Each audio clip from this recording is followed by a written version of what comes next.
Get behind me, Satan. Yun ang sinabi ni Jesus kay Pedro sa English version ng mabuting balitang ating napakinggan. Yan po ang ating pagnilayan. Bago ang lahat, meron daw isang mister na sinesermonan ang misis niya. Kasi napaka-shopaholic nito. Nako, wag magagawi sa mall. Siguradong sigurado, may bibilin ito.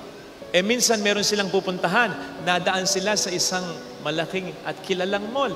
Suddenly, nagningning ang mga mata ni Mrs. Napansin ni Mr. Ang sabi agad ni Mr. kay Mrs. Oy, walang magmomol, walang magmomol. Sumagot si Mrs. Honey, walang magmomol. Honey, sabi ni Mrs. Promise, this time, hindi ako bibili. Promise. Yun naman pala wala ka naman palang bibilin. Ba't magmomol ka pa? You know, window shopping. Hindi. Honey, please. Nagbigay si Mr.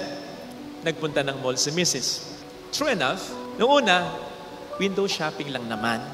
Kaya lang, may nakita siyang isang outfit na nagustuhan niya. Parang hindi niya ma-resist. Lalong-lalo na nang sabihin ng sales lady sa kanya, Ma'am, why don't you try it? Naisip niya, oo nga, itatry ko lang naman. At ganun nga, pumunta siya ng fitting room, she tried it, and then, she bought it. Kayo talagang mga babae. Pag uwi niya ng bahay, nakita ni Mister, nako! Lalaki ang mga mata ng kanyang mister. Sabi ko na nga, honey, you promised me, hindi ka bibili. Sumagot si Mrs. na parang nagmamakaawa, honey, nag-fit lang talaga ako. Kaya lang, you know what? Nung nakapag-fit na ako, para bang Satan appeared in front of me. At sabi sa akin, you look good in that outfit. Nawindang si Mister, pero para ipahiya ang kanyang misis, dinugtungan na lang niya yung argumento. Okay, granted, Satan showed up in front of you. Sana sinabi mo, yung sinabi ni Kristo kay Pedro, get behind me, Satan! Sa literal na pagsasalin, sa likod kita, Satanas! Huwag ka dyan sa harap ko. Sumagot si Mrs. Honey, hindi. Sinabi ko yun sa kanya. Kaya lang pagpunta niya sa likod ko, ang sabi niya sa akin, maganda rin yung fit sa'yo sa likod mo. Kaya binili ko. Kayo talaga, mga babae. Get behind me, Satan. Ano nga bang ibig sabihin ni Kristo dyan? Well, I don't think kaparehas ito ng pagtawag mo sa mister mo ng kapag inis na inis ka na. Hindi gine-generalize ni Kristo ang pagkatao dito ni Pedro. Si Zaccheo nga, na napakamakasalanan, tinawag pa niyang Zaccheo, pure one. Si Pedro pa ba, sasabihan niyang Satanas, yung katauhan ni Pedro? I don't think so. In fact, pinagmamalasakitan lamang siya dito ni Pedro. Kaya lang, may sinabi si Pedro. Ang sabi ni Pedro, hindi dapat mangyari sa iyo ito. Dito biglang narinig ni Kristo yung tukso sa kanya ng dyablo. Ang tukso sa kanya ng dyablo, gawin mong tinapay ang mga batong ito. Magpatihulog ka. Pakita mo ang kapangyarihan mo. Ang sense ng tukso ng dyablo kay Kristo, hindi ka dapat maghirap sa Kalbaryo. Yun! Nang sabihin ni Pedro yun, ibang usapan to. Hindi na si Pedro ang nangungusap dito. Sinasapian na ng Satanas si Pedro. Kaya, most likely, ang sinasabihan talaga ni Kristo, hindi yung pagkatao ni Pedro, kundi si Satanas na nangungusap kay Pedro. John 13:27, i-check ninyo. Ang sasabihin doon ay ganito, nang pumasok na si Satanas kay Judas, ang sabi ni Kristo, gawin mo na ang gagawin mo. So, di ba ang kinakausap dito malamang ni Kristo, hindi si Judas, kundi si Satanas na pumasok kay Judas. First lesson, kung paanong pwede tayong gamitin ng Diyos, ay nakaw, pwede pa rin pala tayong gamitin ng Diablo. Ito'y kung katulad ni Pedro, katulad ni Judas, katulad ng babae sa kwento ko, ipipilit natin sa Diyos ang ating gusto. Pangungunahan natin siya. Ano ba madalas ang ating gusto? Yung komportabling buhay. Sigurado ko, sa bawat panalangin po ninyo kapag nagsisimba kayo dito tuwing linggo, That has something to do with sana okay ang buhay, hayahay, maraming pera, magandang negosyo, okay ang trabaho, walang magkakasakit. Yan! Walang puwang para sa atin ang paghihirap. Allergic tayo sa paghihirap. Kaya nga nakakahanga yung gustong maghirap eh. Halimbawa, yung mga nag-uunahan ngayon sa pagkandidato ng barangay chairman. Ang hirap na kayang tulungan ng sarili nating pamilya. Ay, dagdadagdag ka pa ng maraming pamilya kahit sa barangay mo lang. Iba ka. Hirap kaya niya. Ay, mas lalong iba yung mga kabataan na ngayon palang gusto nang maglingkod sa bayan. Iba? SK chairman. Maliban na lang kung ngayon pa lang ang agenda mo, ayan, NMAX, 10,000 monthly, house renovation, iPhone. Bata pa lang, corrupt na. Yung mga kakandidato sa inyong SK chairman, ha? Mag-isip-isip. Sino ang bumulong sa inyo? Baka ang narinig yung bulong ay ganito. Gusto mo magka-NMAX? Kumandidato ka ng SK.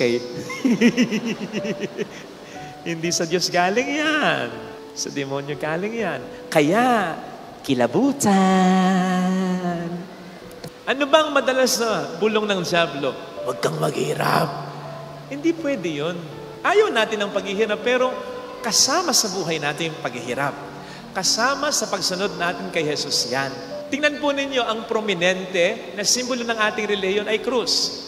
Walang simbahan na walang krus. Saan bang establishmento, sasakyan, tahanan na may krus, sigurado Kristiyano ang may-ari niyan. Saan mang libing ang may krus, sigurado Kristiyano nakalibing dyan. Nag-aantanda tayo ng krus. Napaka-importante para sa atin ng krus. Bakit? Sapagkat sa krus natin napatunayan, mahal tayo ng Diyos. Pwede naman yan tayong iligtas nang hindi dadaan sa krus. Pero He did it in the most noble way. Ipapakita ko sa inyo kung gaano ko kayo kamahal. At yun din ang inaasahan ng Diyos sa atin. Kaya nga sabi ng ating Panginoon Jesus sa English version, deny yourself, take up your cross and follow me. By the way, ang ibig sabihin dito ng deny ourselves, it doesn't simply mean depriving ourselves of something and then favoring it with another thing. Yung para bang on one occasion, hindi tayo kakain ng lechon sapagkat yun ay paborito natin, pero mamapapak naman tayo ng ice cream o kakanin sapagkat yun din naman ay paborito natin. Depriving ourselves of something and then spoiling ourselves with another thing. Hindi ganun yung denying oneself. Hindi ito yung ginawa ni Pedro na last week sumusunod kay Kristo. Ngayon, pinapangunahan si Kristo. Denying ourselves does not mean we obey God on certain things and then we disobey God on some other things. Hindi ganon. Denying ourselves basically means dethroning ourselves. Hindi na tayo dapat ang malagay sa trono ng ating buhay, kundi yung sinasabi ni San Pablo, si Kristo na. Si Kristo dapat ang nagpapatakbo ng ating buhay. Yun ang ibig sabihin ng pagsunod sa Kanya, following Him. Kaya nga ang sabi ni Kristo kay Pedro, get behind me, sa likod kita. Kasi kapag sumusunod tayo, nasan ba ang posisyon natin? Nasa likod tayo. Kasi nga sumusunod tayo na para bang in effect ay sinasabi ni Kristo kay Pedro at sa ating mga Kristiyano, kung gusto niyong sumunod sa akin, ako ang dapat na masunod sa buhay niyo at di kayo. At ganon dapat ang disposisyon natin kapag nagpapasan tayo ng krus natin. Tandaan natin ang ibig sabihin ng following Jesus, hindi lamang yung susundan mo siya, kundi yung tutularan mo rin siya. Paano ba siya nagpasa ng krus? Nagalit ba siya? Nagreklamo ba siya? Nainis ba siya? Nanisi ba siya? Hindi. So dapat ganun din tayo kapag tayo nagpapasa ng krus. Dahil ang paninisi, ang pagiging magagalitin, ang pagmumura, ang pagtatampok sa Diyos. Ang ibig sabihin niyang, ini-insist pa rin natin ang ating sarili. Tayo pa rin dapat ang nasa trono. Tayo pa rin dapat ang masunod. Hindi ko gusto itong binigay mo sa aking krus. Ayoko nito. Hanggang kailan ito? Alisin mo sa akin ito. Ay, yung iba sa atin, wasak na ang pamilya, ang negosyo sadsad na, wala nang trabaho, ang sakit malubha na. siya pa rin ang nasusunod at hindi ang Diyos. Kailan mo isusuko sa Diyos ang sarili mo? Hindi kaya kung minsan, hindi matapos-tapos ang mga pagsubok o krus sa buhay sapagkat hindi mo pa rin isinusuko ng buong buo ang buhay mo kay Kristo. I understand, talagang malakas ang temptation na manisi, magalit, magtampo, kahit sa Diyos. Kung tayo nagpapakabuting tao naman, tapos bigla meron tayong krus, ay talagang magre-reklamo ka. Talagang nandun yung tukso na magalit ka, magtampo ka kahit sa Diyos. Pero ang lagi mong iisipin, kapatid, yung krus ba ni Jesus para sa Kanya? Hindi. Hindi yun para sa Kanya. Pero niyakap niya. Dapat ganun din tayo. I'm not saying na maging masokista tayo, na para bang problema, hinahanap kita. Tara, hindi ganon. Kahit si Jesus, sa hardin ng Getsemani, ang sabi sa Ama, Ama, pwede ba hindi ko na maranasan ito? So okay lang yung magdasal tayo sa Panginoon na sana i-adya tayo sa mga tukso o malalaking pagsubok o problema. Pero anong sabi ni Jesus? Kung yun ang kalooban mo, yun ang susundin ko. So ibig sabihin, mag-ingat pa rin tayo, maging health conscious pa rin tayo, magpakabuting tao pa rin tayo, sumunod pa rin tayo kay Kristo, magdasal pa rin tayo, na i-adya tayo sa pagsubok o sa tukso. Pero tulad ni Kristo, kapag binigay ng Diyos, tanggapin mo. Huwag kang magalit, huwag kang magtampo, huwag kang magreklamo. Kung natanggal ka pa rin sa trabaho, kung niloko ka pa rin, kung inaway ka pa rin, kung inargabyado ka pa rin, kung nagkasakit ka pa rin, tanggapin mo. At lagi mong isipin, kung inalaw ng Diyos ito, alam niyang kakayanin ko kasi tutulungan niya ako. Amen? Parang mahina. Hindi, huwag kayo magka-plastic. Naintindihan ko kayo. Mahirap talaga yon. Lalong-lalo na kung nagpapakabuting tao ka naman, tapos biglang magkakasakit ka, magkakasakit ang mahal mo. Mahirap yun. Mahirap hindi magreklamo. Mahirap hindi magtampo. Mahirap yun. Mahirap yung, sige Lord, susunod ako sa iyo. Yun ang gusto mo. Sige, sundin ko. Mahirap yun. Pero alam po ninyo, ang maganda, na tayo'y nasa huli at sumusunod sa Kanya. Tama, nasa huli tayo. Pero nasa una siya. Yun ang maganda. Ikaw ba? Matatakot ka pang lumusong sa tubig kung nasukat na ng tatay mo yung lalim ng tubig? Anak, nandito si Papa. Hindi ka malunod. Matatakot ka pa ba? Matatakot ka pa ba kung tinikman na ng nanay mo yung isang pagkain na hindi familiar sa'yo at sinabi ng nanay mo, anak, okay, tikman mo, sarap pala. Matatakot ka pa ba? Hindi. Bakit? May nauna ng sumuong sa'yo sa kinatatakutan mo na handang ialay ang buhay sa'yo. Kapatid, bakit ka matatakot pasanin ng iyong krus kung nauna na itong pasanin para sa iyo ni Jesus? Alam nyo ang mali sa atin, kung bakit madali nating sinisisi ang Diyos, nagagalit tayo, nagtatampo tayo, ang iniisip natin ganito, Ang Diyos ay nakaupo lang sa kanyang trono, tapos nagbibigay lang siya ng krus. Father Fidel, yan ang krus mo. Myra, yan ang krus mo. Edwin, yan ang krus mo. Cynthia, yan ang krus mo. Bahala na kayo sa buhay nyo. Pag ganun, sisihin mo nga siya. Magagalit ka nga sa Kanya. Magtatampo ka nga sa Kanya. Pero hindi ganun ang nangyayari. Ngayon, kapatid, alisin mo na yan sa isip mo. Hindi yan ang nangyayari. Kapag tayo nagpapasa ng krus, parang ganito ang nangyayari. Natatandaan ninyo, nang nagpapasan si Jesus ng kanyang krus, may tumulong sa kanya. Sino? Si Simon na taga Cirene. Kapatid, sino ang unang nagpapasan ng krus? Si Jesus. Tumulong lang si Simon, mga ilang metro lang yan. Sino ang nagtapos ng pagpapasan ng krus? Sino pa rin ang pinako sa krus? Si Jesus. Ganon din tayo. Tandaan mo ang laging sinasabi ng simbahan, hindi mo ba narinig ito? Ang paghihirap natin at pagpapasan natin ng krus ay pakikibahagi lamang natin sa pagpapasan ni Jesus ng krus upang ang mundo ay matupos. In the same vein of thought, kapatid, yung problemang nararanasan mo ngayon, hindi ikaw ang mas nagdadala niyan, kundi si Jesus. Yung problema at yung pagnanais mong tubusin at iligtas, iayos ang pamilya mo, mas lalong yun ang iniisip ni Jesus. Kung ikaw nga yung problema mo sa asawa mo, sa anak mo, nakakalimutan mo pang minsan, sapagkat minsan nag-outing ka, minsan naglilibang ka para makalimot sa problema. Ang Diyos, laging iniisip, magbago na sana ang asawa mo, magbago na sana ang anak mo. Bago mo pa man pasanin ang krus ng panloloko sa iyo ng asawa mo, pasan na yun ni Jesus, sapagkat bago mo man malamang niloko ka, alam na ng Panginoong Jesus yun. Dinadala na niya ang krus na yun para sa iyo. Kung hindi na yun dinala for you beforehand, mas matinding sakit ang naranasan.